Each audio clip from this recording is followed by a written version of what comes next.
जय हिंद दोस्तों, आप सभी का एक बार फिर से हमारे YouTube चैनल एजेड अध्ययन पर स्वागत है। आज के इस वीडियो में हम बात करने वाले हैं 10th क्लास ज्योग्राफी का पहला चैप्टर का बहुत ज़्यादा इम्पोर्टेंट पॉइंट कि स्वामित्व के आधार पर संसाधनों को कितने प्रकारों में बांटा गया है।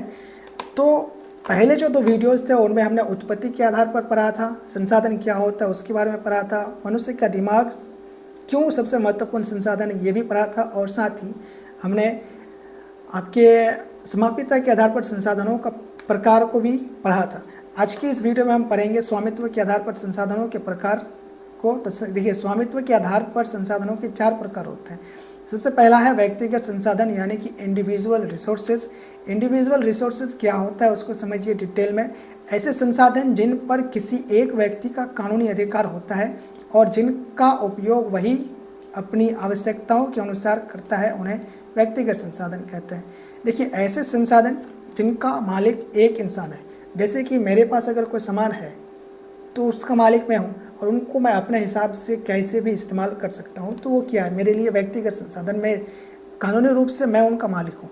तो जैसे कोई भी इंसान, जैसे आपके पास अगर मोबाइल है तो मोबाइल का मालिक आप हुए, तो कानूनी रूप से आप मोबाइल का क्या हो गया, व्यक्तिगत मालिक हुए। तो आपके लिए मोबाइल क्या हुआ, व्यक्तिगत संसाधन हुआ, वो संसाधन है आपके लिए।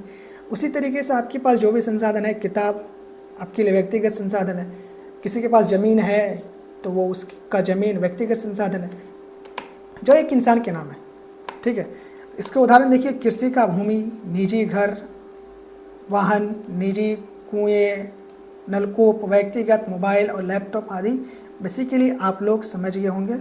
अब हम बात करेंगे दूसरे प्रकार का, तो सामुदायिक संसाधन, कम्युनिटी ओन्ड रिसोर्सेज।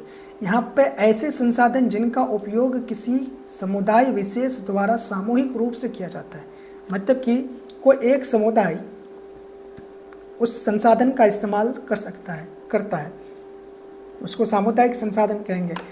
समुदाय इस्तेमाल करता है, सामुदायिक व्यक्ति के अंतर्गत आता है, तो व्यक्तिगत संसाधन बहुत इजी है, ज़्यादा डिटेल में। उसके बाद आप अगर इन पॉइंट्स को याद रखते हैं तो एग्जाम में अपने हिसाब से लिख लीजिएगा। यहाँ पे और जिनकी देखरेख पूरे समुदाय द्वारा की जाती है उन्हें सामुदायिक संसाधन कहते हैं। उनका इस्तेमाल और देखरेख दोनों पूरे समुदाय के द्वारा की जाती है।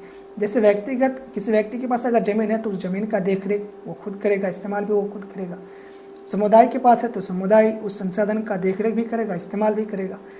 तो ये है, जैसे कि ग्राम का चौपाल, सार्वजनिक कुएं या तालाब, शमशान घाट, सामुदायिक भवन, मंदिर और मस्जिद, ये सभी क्या सामुदायिक संसाधन है, किसी विशेष समुदाय के द्वारा ही इसका उपयोग किया जाता है। अब स्वामित्व के आधार पर जो तीसरा संसाधन है उसके बारे में पढ़ते हैं, राष्ट्रीय संसाधन यानी कि नेशनल रिसोर्सेज। ऐसे संसाधन जिनका अधिकार राष्ट्रीय सरकार के पास होता है और जिनका प्रबंधन, नियंत्रण तथा उपयोग राष्ट्रीय हित में होता है उन्हें राष्ट्रीय संसाधन कहते हैं। राष्ट्रीय सरकार, जैसे कि हमारी सरकार जो है इंडियन गवर्नमेंट है, तो इंडियन गवर्नमेंट के अंतर्गत जितने भी संसाधन आती है वो सभी क्या है, राष्ट्रीय संसाधन है। जैसे रेलवे हो गया, आपके सड़कें हो गया, और इसी तरीके से जो बहुत सारे संसाधन है वो, जैसे रेलवे, राजमार्ग, नदियाँ, खनिज, जंगल, सरकार की भूमि आदि, क्या ये राष्ट्रीय संसाधन है। भारत के सभी नागरिक इन संसाधनों का अप्रत्यक्ष रूप से मालिक माने जाते हैं। भारत के अंतर्गत, भारत एक क्या लोकतांत्रिक देश है, लोकतांत्रिक देश में जो भी संसाधन है वो उनका मालिक कौन है, अप्रत्यक्ष रूप से हम सब हैं।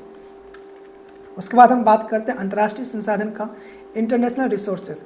इंटरनेशनल रिसोर्सेज को थोड़ा ध्यान से समझिए। ऐसे संसाधन जो किसी एक देश के अधिकार क्षेत्र से बाहर होते हैं और जिनका उपयोग सभी राष्ट्र संयुक्त रूप से अंतर्राष्ट्रीय नियमों के अनुसार करते हैं उन्हें अंतर्राष्ट्रीय संसाधन कहते हैं।